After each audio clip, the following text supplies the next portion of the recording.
Okay, so yes, sorry about that. This is part two.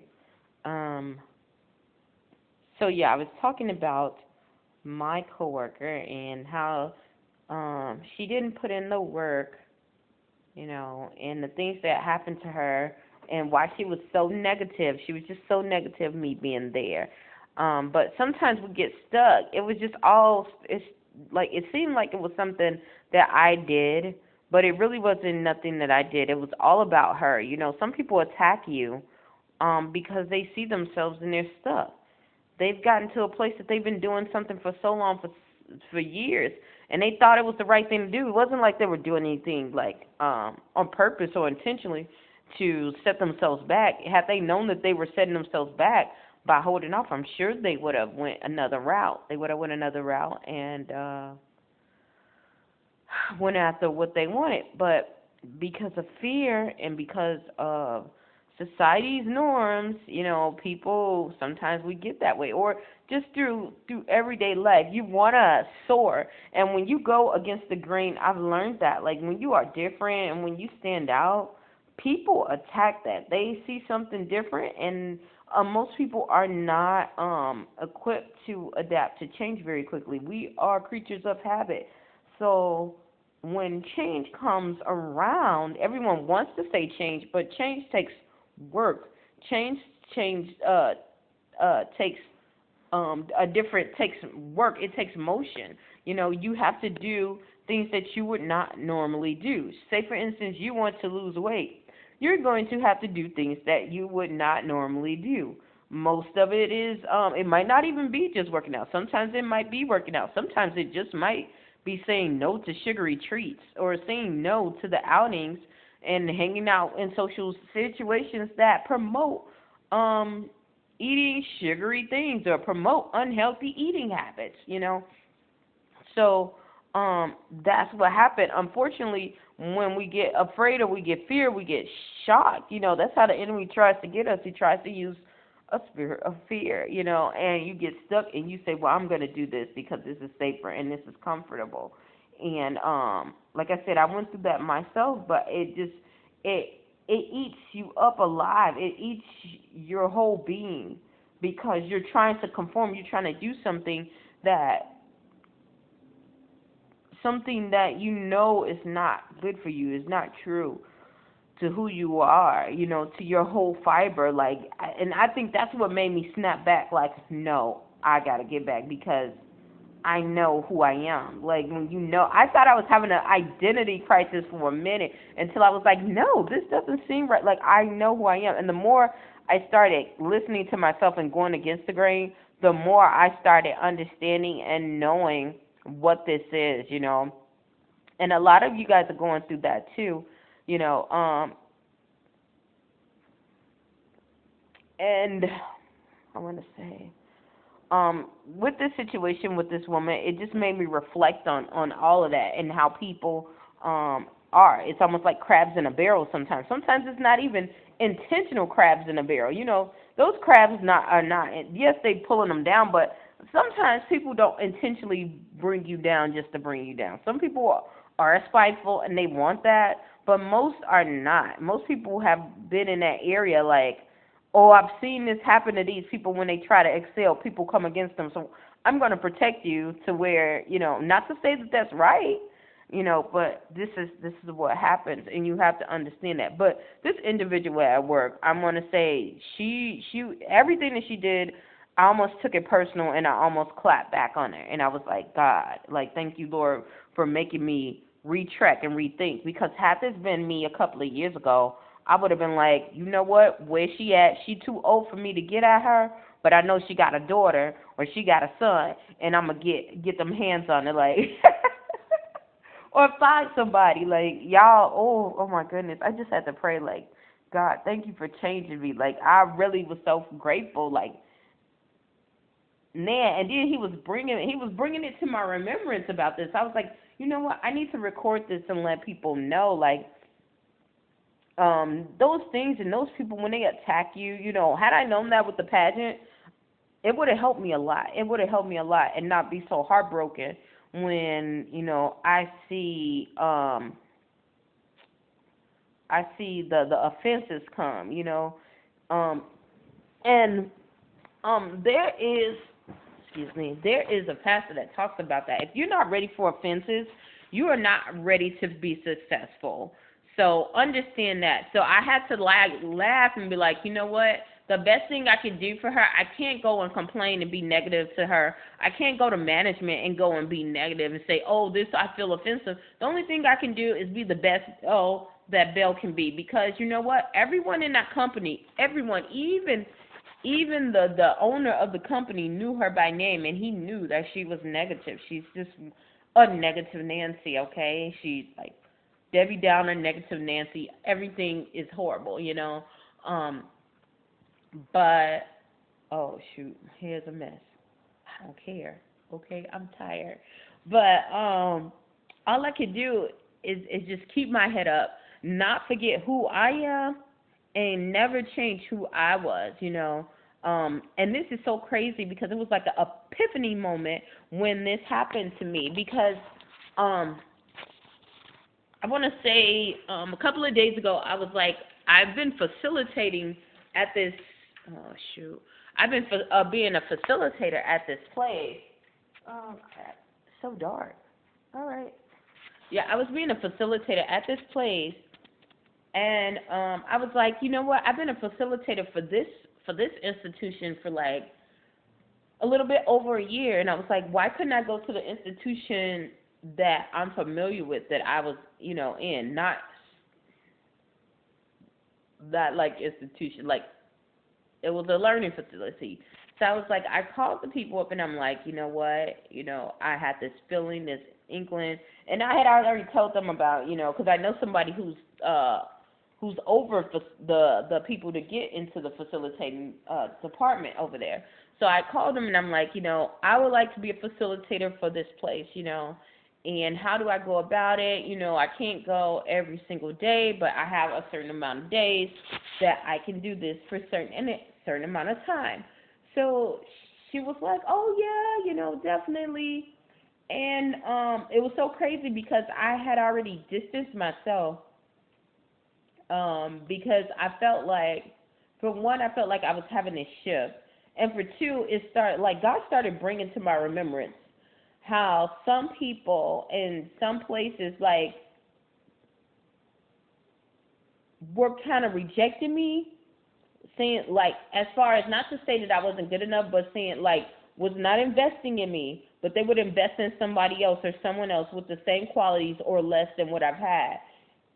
Although I've been putting in my time and my work in that place. You know, so God was bringing that to my remembrance, like, look at this, like, don't go over there, move back here, I need you to do this. Instead of doing that, do this. I need you to do the same thing, but move over here.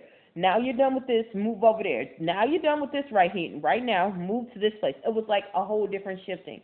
And so when I talked to this woman, I was like, God, how did you get me to go back to her? You know, but when I listened to her a little bit more, she started telling me about the things that she was doing, and I slipped up. I'm gonna say I slipped up because I really did slip up. And you have to be careful sometimes because you get so excited, you start telling people what you're doing and your projects and your things. And when I said what some of the things, I didn't even tell her the full amount. Some of the things that I was doing, her whole eyes, you could hear her eyes light up over the phone. And we're like in different places, you know. And I called her at that time. I was in a different state, so I'm calling. We're in different states, so I'm calling her. Her eyes literally, Luna, girl, stop. Her eyes literally light. I'm gonna have to put that other thing on there. Her eyes literally light up, and she's like, go on out there. You getting on my nerves. Girl, go in your own bed. My dog gets crazy. So anyhow, so she gets up and she's like, oh, you know, told me, oh, she had, you know, this her idea. She wants to go there. It's been on her heart, and she wants to do so much outreach. And I'm like, okay. And then she tells me about the project that she's on, and it just shifted to the whole point where I tried to bring it back to facilitating because that was the whole purpose of that call. And I mean, she literally was constantly shifting me back to um what she wanted to do in her projects and what. So I was just like, okay, it's back to the same thing. And then I can remember when I was when I was Miss Indiana, it was like, okay, I asked them like, could I go and speak and all this because they needed speakers or whatever, and they're like, okay, well we can't give you any money, but blah blah this, and I'm looking like, okay, I didn't ask for that. But then when I ended up going to the place, I noticed that they could afford to give other people things and be courteous to them and give, but they wanted literally me to go and just put my money, give my money to them, but they don't want to invest in me. So, and God, thank God that door had closed. I mean, when I say thank God it closed, I thank God. I was trying to force things that should not been forced, should have not been forced. Okay, and God showed me that, like literally. Thank you, God. Don't force anything because it's a disaster when you do. So when I started, like I said, she tried to bring everything to her topic, and she was just like talking about donating, and it was just basically it was like she was going to, and it just cracked me up because she was going to the Middle East for sewing machines, and I was just like, okay, and the sewing machines in the Middle East that they wanted to donate was $150, and I'm like, okay, that's cool, and that's gonna help people. And I was just sitting there like, what about the fabric? What about the rest of the material? Like, it was just crazy. I guess being in that avenue, I know a little bit about some things, and it was just weird. But anyhow, to each his own. I hope is there's so many people out in the world who needs help. So I'm not gonna deny that. What I want to talk about is that oh yeah, and not only that, when I was having my downfall, it was like everybody separated from me, including this woman. And it was like, oh well, you can't do this, but you can give us some money. You can donate, and you can't like, no, no. And then she was like, another thing she said, oh, I want you to come back to this state, and I want you to speak because when they have these, they're gonna have these gatherings and they're gonna have these big people who can invest in your venture in your business that you're doing. They can invest in you. And I'm sitting here, I was like, oh well, thank you. First thing that came in my head, and I'm sitting here like, if you knew, and then she told me she been knew these people all this time. Okay, if you been knew these people, why didn't you help me when I was doing the same thing? When I was Miss Indiana, when I was doing this stuff, when I was active in the community, okay, because you're saying that I was not good enough. So now that other people are taking, because when God puts something inside of you and you're persistent and you keep going, this is why I say that you need to don't get upset when people reject you, okay? If you're not ready for objection, if you're not ready for ridicule, you are not ready for success, baby. You are not ready for success. Because when these people rejected me, I literally had to keep going. I did not know how I was going to get there. I did not know the next step. I was getting persecuted. I was getting attacked. I had the most killer people around me, people who wanted to take my life literally, physically, and spiritually. Like, I just had to walk this thing on through and keep going. Like, God, you told me this, I'm gonna keep going. I don't give a care what it looked like. I don't give a care how I feel. Like everybody in this whole moment, how I feel, how this look, because they said it don't do. No, they didn't give you that. They didn't give you that. They didn't give you your destiny, your purpose. So don't look for them to that. Like, it's okay. It's okay, and don't be offensive about it. That has nothing to do with you. That's them. That's why I was like, why couldn't she say that before? Why couldn't she? And that it like this all accumulated even before. And then she brought in about somebody that I was close to, and to tie it in like almost like a linkage. Like, yeah, she comes and she deals with it. And I'm like, she didn't even know that I had stopped talking to the person that she's trying to link me to because we used to be so close. So if you say anything like, oh, she's involved in something, or, if your friend is involved in something or somebody you care for, you're going to be down for it. You're going to be like, okay, well, that's a valid person. But she didn't know that we had already fell off. We fell off the bandwagon. So I'm like, okay. And it gave me some things like, okay, people pull on your heartstrings. It has nothing to do with you. Don't get upset. Don't, because that was total rejection. These people had opportunities to open doors for me, and they did not. And they did not. But that's okay because it wasn't for them to open.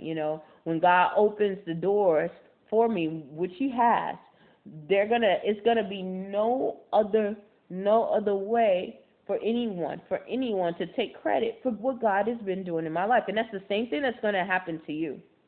That is the same thing that is happening to you. A lot of you guys have been going through hell on earth, okay? And I say hell on earth, hell on earth. And the people that you tried to lean on that looked like they was the authoritative in that, or dominant in that kingdom, or reigning in that area of expertise, they turned their backs on you. You people who you've invested in, who you've given your time and your money to help build them.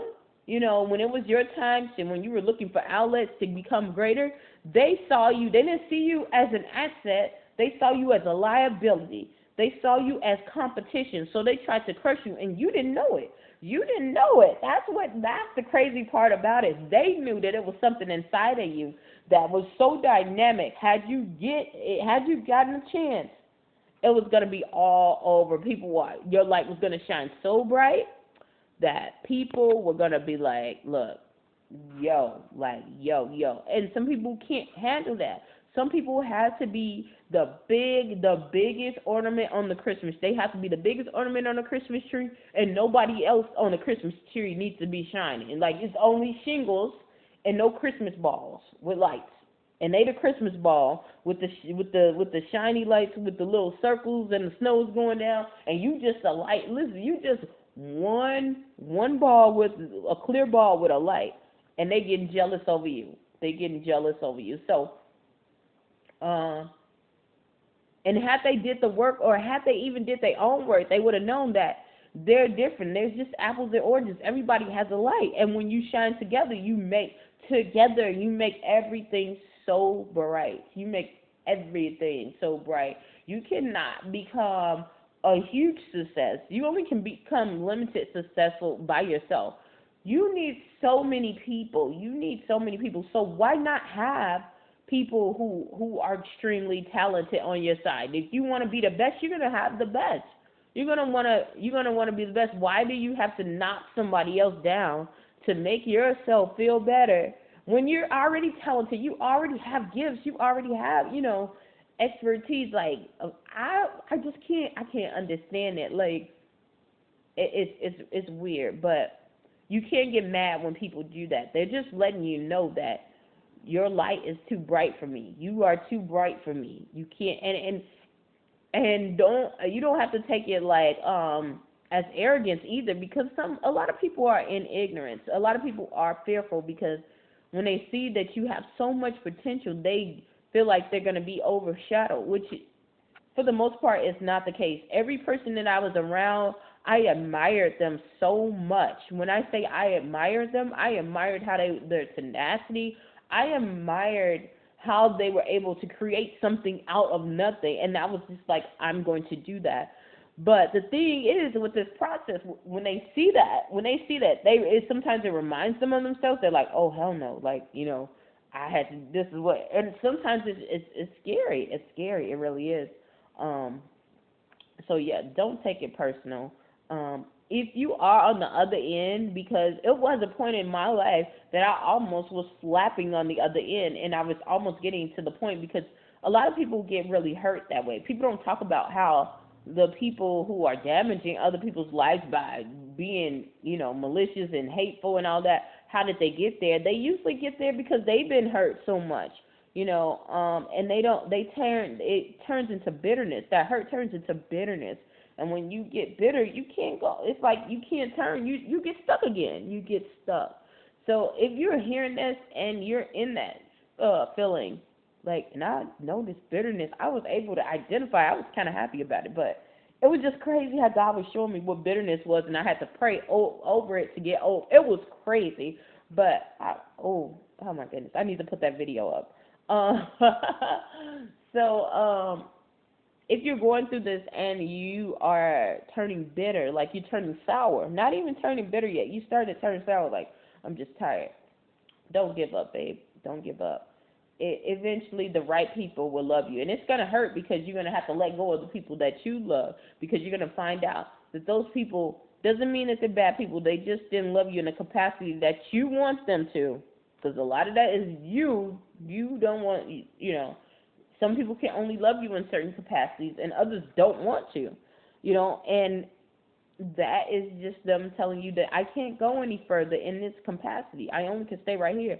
But you have to elevate, and if you don't, you end up being better. But it is hope for everybody. Everybody has another chance of breathing. Just start small, turn things around, and just make a decision.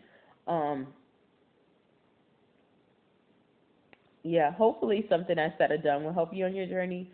Please stay tuned to Journey to Jerusalem, and I'm going to make another YouTube channel called Run the Race, and that one is going to go for when I go and start campaigning back again, and going back for my platform. It's so many things that I thought that I was going to so many things that I ended up doing that I didn't think that I was going to do on this channel. I went through hell and back. And a lot of people, if you look from the beginning till now, you can see that. You can see the ups and the downs and the highs and the lows. And although that is good, and although that I want you guys to see that part of me, because I want real people. I don't want all the extra makeup. I can get bedazzled and bedazzled and all that. But I want people who look like me in the morning, who get up, because most people do, unless they lying to themselves or they got thousands of dollars, thousands of millions of dollars, you know, or they got somebody who got bags so they can send them places. But I just want people to know, especially girls, that everything starts with a step. You do not have to be famous. You don't have to be the most popular. You don't have to be the most energetic. You don't have to be the most snazzy. You just have to be the best you and show up. Everybody has a gift. Everybody has a talent, and you have to use that. You have to use what you have. God gives us everything, and it's different amounts of seasons. But if you use it in the right order and you get in the alignment, everything comes and works for your good. So that's what I really want to show on here. Yes, it's for the target is mostly, for that age group, but also it's for old, young, men, women, because this is real life. This is real life. The things that I'm talking about here is not just it just didn't stop there, So that's why I had to make another YouTube channel that is specifically targeted to that area, to that arena, to improving the lives of others, especially people who are not on the spiritual wavelength yet. Some people don't connect to that, and they don't understand it. But you have to, in order to get successful, in order to be better, in order to be greater, you have to connect to it. You just have to. So, but I understand it's baby steps. So that is what that run the race is. So, run the race is just not basically not giving up on yourself. Letting people know that you can have setbacks in life. You can overcome and come back from anything. And the proof in that is that you get up and you make another move each and every day. You're not dead yet. Every day that you're living, you can make a change. You can make a change for the better, okay? No matter where you are, no matter who you are. You can be locked up in prison. If you have another day, you can make a change. you can make a change. You know, you can make a change in your thought process. You can make a change. You could be in ICU and still living. You can make a change of how you feel, how you take that day. How do you deal with that day? You know, you look at those people who are in the hospital. Some of those people are the most joyful people and the most grateful people. They didn't. All of them didn't just come that way. Sometimes they just had to have a change of heart to say, you know, at least I'm in the land of the living, you know. And that's the same thing with us, you know. We come through these obstacles, things happen, just like me. Things happen, you know, you get knocked on your face, you get embarrassed, you get humiliated, but guess what? You can get right back up. You can get right back up and try again. Failure was the greatest asset for me. Failure was my greatest lesson book ever because it got me to the point where I needed to be prepared. You know, sometimes when things come easy to you, it's kind of easy to be lackadaisical. You can be very setbackish, but that failure, when failure comes and you go to another level, you gotta get higher. You know, so that was another thing that I learned. But so that is what Run the Race is going to be all about. Just motivational, uplifting quotes and things like that. Um, Yeah, so when you think about, you don't have to, like I said, you don't have to be a kid, you don't have to be a woman, you don't have to be, you could be whatever. If you feel like you need a pick me up, that's kind of what that's gonna be. You know, if you feel like, hey, you know, I need to be around something, or I need to be a part. There have been, I have 10 people. Thank God for all of you guys who have 10 people who have inboxed me and said that they wanted to be a part of being an admin on Run the Race page and putting extra positive quotes on there. So I want to thank each and every one of them. Also, if there's anyone else who would like to join Run the Race or who would like to donate, please inbox me at my email, at my Gmail. I would definitely respond back to you. Like I said, this is greater than me. It's something that I need to put out, and it's something that I know that God has put on my heart to complete.